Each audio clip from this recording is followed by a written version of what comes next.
안녕하세요.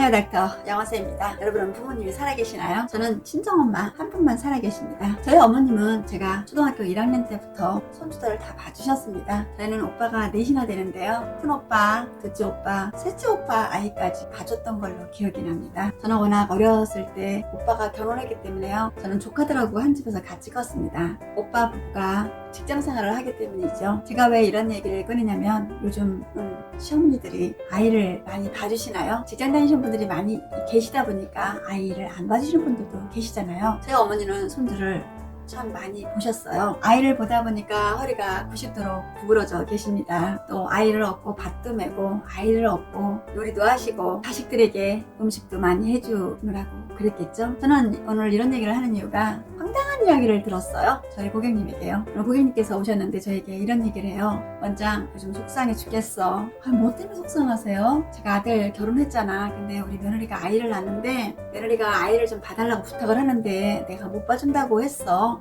그랬더니 우리 며느라이가 삐졌네. 그래요? 언니 어떡해요? 안 봐줄 수도 없고 봐줄 수도 없고 언니 몸이 아프잖아요 라고 이야기를 했어요. 그래, 그래서 지금 며느리가 우리 집도 오지도 않고 많이 삐져 있다네 이렇게 이야기를 하는 거예요. 한 번 이야기하고 두 번 이야기했는데도 두 번째도 아이를 못 봐준다라고 이야기를 했다라고 하더라고요. 근데 며느리한테서 전해오는 말, 어머님이 우리 아이를 안 봐줬기 때문에 저도 어머니 안 볼래요. 아이 때문에 직장을 못 다니고 있는데 어머님이 안 봐주시면 저도 이 다음에 어머니 늙으면 안 볼래요 라고요. 무 자르듯이 탁 자르더라 이거죠. 이것을 아들한테 얘기한들 무슨 소용이 있겠어요. 아들도 삐져서 안 온답니다. 이제서는 다시 돌이킬 수는 없더라고요. 벌어야 먹고 살기 때문에 아이를 못 봐준다라고 하더라고요. 청소일이라도 해서 먹고 살아야 하잖아요. 아이를 보고 있다 보면 내 생활도 없지만 나의 미래가 없어지거든요. 또한 내가 집에서 아이를 보고 있다고 해서 며느라이가 생활비를 다 대주는 건 아니잖아요. 그래서 못 봐준다고 했더니 아들 며느리는 발을 딱 끊고 오지도 않는다라고 하더라고요. 저는 이런 이야기를 들었을 때 제 마음이 출렁하고 내려앉았어요. 왜? 나도 늙거든요. 또한 나도 자식이 있거든요. 그래, 자식은 남인가 보다. 결혼을 하면 딸도 남이고 아들도 남이구나. 딸내 아이 안 봐준다고 친정에 안 오는 아이도 있고 시어머니가 안 봐준다고 시댁에 안 가는 며느리가 있듯이 자식이 다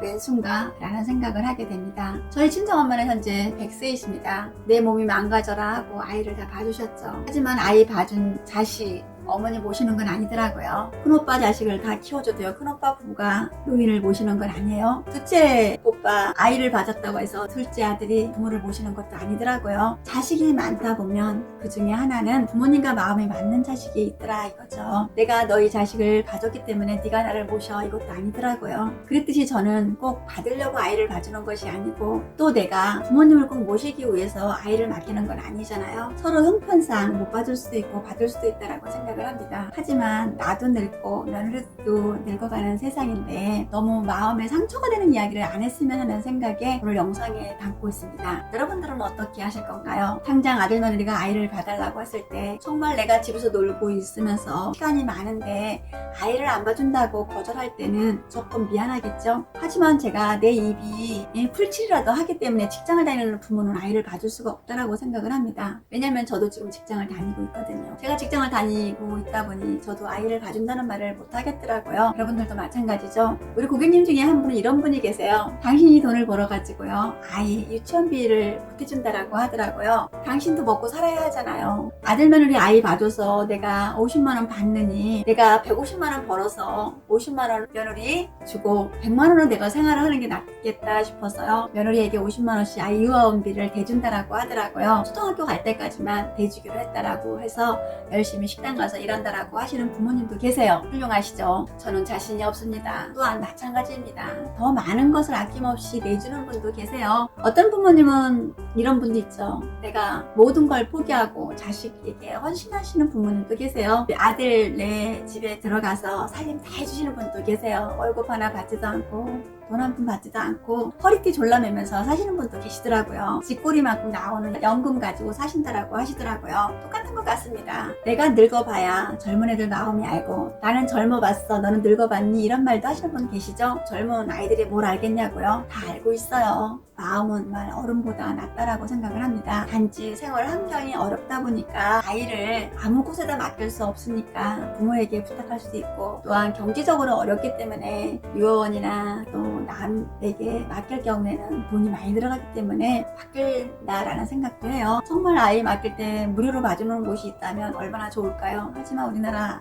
여건상 무료는 없잖아요. 그렇다고 내가 아이를 데리고 있는다고 해서 생활은 점점 어려워지기 때문에 가장 가까운 친정엄마나 시어머니에게 맡기는 거는 당연하다라고 생각을 하는데, 우리 젊은 며느리님들도 시어머니 생각을 조금 해주시고 시어머니도 며느리 생각을 조금 해주듯이 정답은 없는 것 같아요. 여러분들은 어떻게 생각하십니까? 저는 정답이 궁금합니다. 정말 내가 굶어가면서도 아이를 가져야 하나, 아니면 내가 노후를 생각해서 아이를 가져야 하나, 저는 그것이 궁금합니다.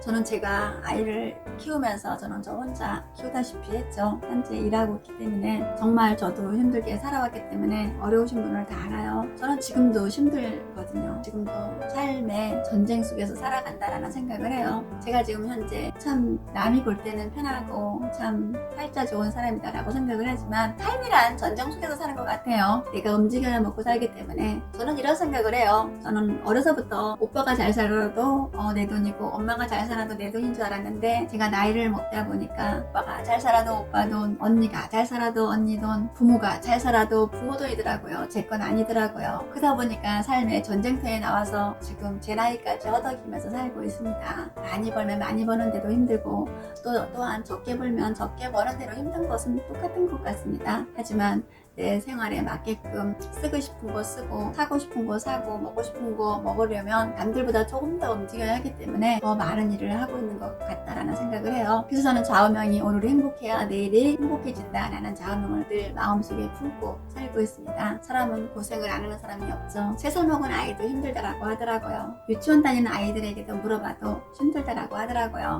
누구나 어려움은 다 있는 것 같습니다. 현재 내 삶을 어떻게 사느냐, 어떻게 설계를 해 가느냐, 어떻게 만들어 가느냐에 따라서 차이는 있는 것 같습니다. 여러분들도 내 부모와 내 손주와 사이 갈등으로 인해서 서로 인연을 끊고 사시는 분이 없었으면 해서 오늘 이렇게 영상에 담아봤습니다. 다 누구나 힘든 것은 마찬가지인 것 같습니다. 또한 정답도 없는 것 같아요. 살아서 눈 감을 때까지는 정답을 못 찾을 것 같습니다. 여러분들의 명확한 정답이 있으신 분들은 댓글을 좀 남겨주시면 어떨까요? 자식을 키워서 손주를 봐줘야 한다, 손주를 봐준 대가로 늙으신 부모님을 모셔야 한다 라는 정답이 궁금합니다. 오늘 영상은 여기서 마치겠습니다. 다음에 더 좋은 이야기 가지고 오겠습니다. 지금까지 영화생 방송이 좋으셨으면 좋아요와 구독, 알람 해주세요. 다음 시간에 만나겠습니다.